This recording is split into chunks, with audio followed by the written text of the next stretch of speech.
This video is powered by the pros at Pascal Air Plumbing and Electric. Arkansas owned, Arkansas operated. GoPascal.com. Friend Connor O'Gara joining us from Saturday Down South after a little weekend jaunt to lovely Savannah, Georgia. I love Savannah, Connor. I was a little nervous you might stay there after visiting with your wife, but I'm glad to see you're back home. How you doing? Doing well. You know, it was really nice. And as somebody who has lived in Orlando, just a quick 4-hour drive away from Savannah, it was a place we've been wanting to go to for a long time. But, yeah, I mean, really, really enjoyed it. Jealous that people get to go there on a yearly basis. Cool city, great food. I think I gained 12 pounds. I'm very much in off-season mode right now when it comes to that. So, yeah, it was nice to be able to get away for a little bit.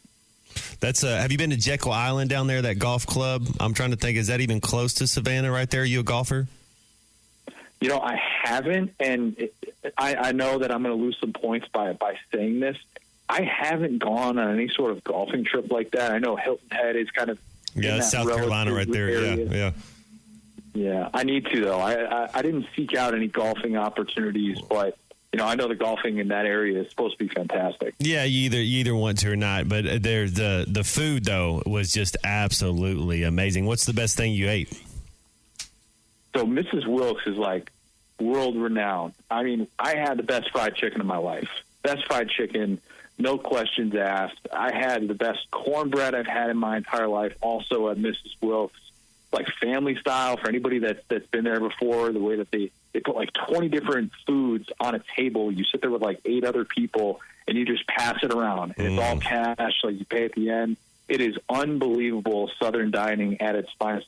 That was the best. Had some of the best cornbread I've ever had as well. Best biscuits. It was fantastic. Had a crab cake Benedict yesterday morning for brunch. I was unbelievably making me hungry. Yeah. Crab cake Benedict sounds good, but Benedicts are really, I don't like Benedict, man. He's mean to me. He makes me run to a room that I don't need to get to right now, but the crab cake aspect of it is definitely top notch. So you say you're in off-season form, Connor. When do you need to begin working out again to where you're in tip-top shape for the start of talking season in the summertime? Okay, I should rephrase that. I am currently training for a 10K, which, look, I realize that I've done half marathon before, so I've reached that level, but I've kind of had a few moments before the baby comes of realizing I'd like to be able to do some athletic things before that I know goes totally on the back burner. But I'm more so in off-season mode when it comes to eating, not really dieting a whole lot. After this weekend, I feel like I might need to just get back into shape for like a month in terms of, the food stuff before this race. And, hopefully we get some good results and I can run similar to like what I was doing 10 years ago when I was doing this much more competitively.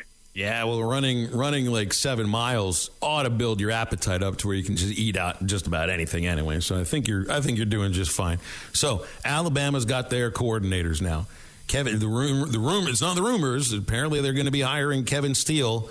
He's a veteran of not just Alabama, but a whole lot of other places where he's had success as a DC. And Tommy Rees from Notre Dame is an interesting choice of offensive coordinator because, you look at the last few coordinators that have run the Alabama offense, they've all been head coaches somewhere else before, and I guess Rees is kind of on that path. What did you think of that hire first, Tommy Rees for Alabama? Yeah, very surprising. Very surprising. Both hires, in my opinion, were underwhelming. Not that really makes or breaks whether or not they're going to be successful, but they were definitely underwhelming. And I think it's kind of telling where these jobs are at this point. But Tommy Rees is somebody who Brian Kelly wanted to follow him to LSU. And instead, Tommy Rees stays at Notre Dame. He gets total autonomy on that side of the ball. He spends a year as the primary play caller. And there were a lot of Notre Dame fans who did not hate seeing him go. And that's telling of a guy who was just at his alma mater, who's 30 years old. And Nick Saban obviously saw enough in him to want to extend that offer. And the hope is that he's going to kind of get them back to a little bit more of the ground and pound, smash mouth football that we've seen in the past. Obviously, they're not going to all of a sudden abandon their offensive identity. They're still going to have those spread principles, but it's a weird hire, just a very atypical hire for the way that Saban has usually gone with a coach that's had NFL experience. He's been much older. I mean, he's 23 years younger than Bill O'Brien or something like that. I mean, 26 years younger, something like that. So, like, this is a different direction to see Saban go with that, and then to go with Kevin Steele, somebody who's going to be 65 next month. And that's not what Alabama fans were expecting. I think they were hoping that they could get the Jeremy Pruitt thing figured out, or maybe Charlie Strong. But instead of ending up with, like, Cliff Kingsbury and Charlie Strong, Alabama ends up with Tommy Rees and Kevin Steele. And I don't think that was the expectation by any means. Safe enough. I mean, Steele did well at Auburn, right? I mean, he was successful there. I mean, he's got the track record. But I guess there were other hires that were not hires. There were other candidates that they might have interviewed and maybe offered the job to that said no. You know, talking about Jeremy Pruitt, couldn't figure that out. Todd Grantham signs with the Saints. So is this the thought that Steele might have just been like a third or fourth choice, and that might, not be sexy? Yeah, I think so. And look, I mean, you could, if you want to spin the Kevin Steele narrative positively, you can. I mean, the guy had 4 consecutive top 20 defenses from 2016 to 2019. He's the highest paid assistant in college football when he got this 3-year extension at Auburn in January of 2020. It wasn't that long ago that we were talking about Kevin Steele as one of the most respected assistants in this sport. But the problem is that he's had kind of 3 years of not necessarily meeting expectations. 2020, that Auburn defense was a letdown. And then 2021, he kind of has this off year after this coup that he apparently was at the root of to try and get the head coaching gig at Auburn. That doesn't work out. And he ends up being the interim coach for Tennessee for like a month. And then he ends up being the DC at Miami last year. Miami was very underwhelming. I mean, they were 5-7, not entirely because of Steele. Their offense was atrocious. But I think everybody that looked at this and said, well, all right, this is a big-time opening. You get to be Saban's top defensive assistant. We've seen Kirby Smart, Jeremy Pruitt. We've seen some very respected minds take this job, and then end up with somebody who's in their mid-60s, who's probably not going to move the needle from a recruiting standpoint. I think Alabama fans are kind of feeling like, oh, really? Like, that's as good as Nick Saban could do? Like, anybody felt like they could have had Kevin Steele at some point in the last couple of years. So I think that's kind of where that stems from. Fair enough.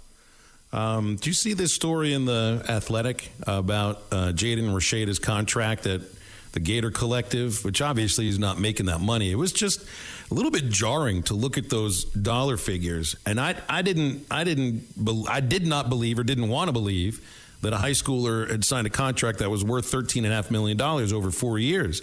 But Connor, it's like they got the contract, so this was a thing. This was a real thing.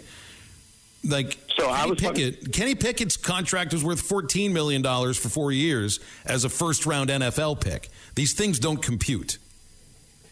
Yeah, so I was talking to Edgar Thompson of the Orlando Sentinel about this a couple of weeks ago, and he's been all over this from the jump and all over those figures, which, again, those figures, we need to understand. Like, yes, when we hear that money, we think that when you're signing on the dotted line, like, that's just the money that you're getting. And obviously in this day and age, if you're a blue-chip recruit, you're staying for 4 years at a specific place, and you have to hit all of these expectations from, media obligations, all those things. Like, these get thrown out there to inflate. But at the same time, Edgar Thompson, when he throws out this number, because he had the information on good authority that that's what it was in the $13 million range, it's like the most telling thing to me was I didn't get any call from Florida saying that number was wrong. And that let him know it was right.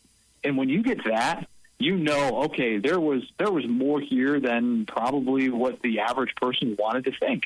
And this all fell through, and it looks horrible on Florida. It does. It looks really bad. And they got this kid, DJ Lagway, who's going to be their 2024 guy, who's like the number 2 quarterback recruit in the country. And the hope is that another deal doesn't fall through. Obviously, if boosters, pull out and, there's some issues there with Gator Collective, then that's one thing. But, man, it's just a bad look. It was probably inevitable that it was going to happen in such a high-profile way in the NIL era with a quarterback. But, man, it felt like a story that didn't really have any good sides to it, and everybody just kind of came out looking bad. Are there any of these guys out there, like it made me wonder what KJ's worth? Obviously, it's 7 figures. Are there any guys out there that then they play a little bit because he hadn't even proven himself? He hadn't taken a single snap in Power 5 football and getting that type of money. So guys like KJ and other guys that are other starters, how much money are they actually getting? I mean, if we're hearing this and seeing this, and like you said, nobody's refuting it, that I think there's a lot more money out there than we think of. Trey Knox, I think, was getting 6 figures to play tight end. So I mean, if you're just looking at one tight end right there getting 6 figures, man, there's a lot of money out there. Yeah, I mean, Trey Knox was getting that PetSmart money, so those pockets are deep. He was all over that. You see a lot of them getting the Huggies money too. Yeah, I saw that with Rocket Sanders. Yeah, I mean, these opportunities are there. Spencer Rattler was getting, I think last year he made $1.5 million. That was the number that I had heard from somebody that had that on pretty good authority at South Carolina. And Spencer Rattler, for I think the majority of the year, felt underwhelming for the first 2 months of the season. But the way that guys like KJ benefit from this is you get 8 months to be the man in college football. I mean, it's not really performance-paced, and it's not like you're all of a sudden doing a ton of these opportunities in season. You're doing some of them, but not like, it's all about your value in the offseason and then what you do, post maybe pre-NFL draft that allows you to kind of capitalize on that. So, yeah, I would expect plenty of SEC quarterbacks, even with kind of a changing of the guard at the position, are going to be in that $1 million range. Like that's just the new reality that we're living. Are we going to get to a point where, a lot of people think that this is the beginning of the end of college sports, and I don't even really know what they mean when they say that. It's just the current system, which wasn't the same system as 12 months ago, is probably not going to be the same system in another 12 months. It's just the sport is changing.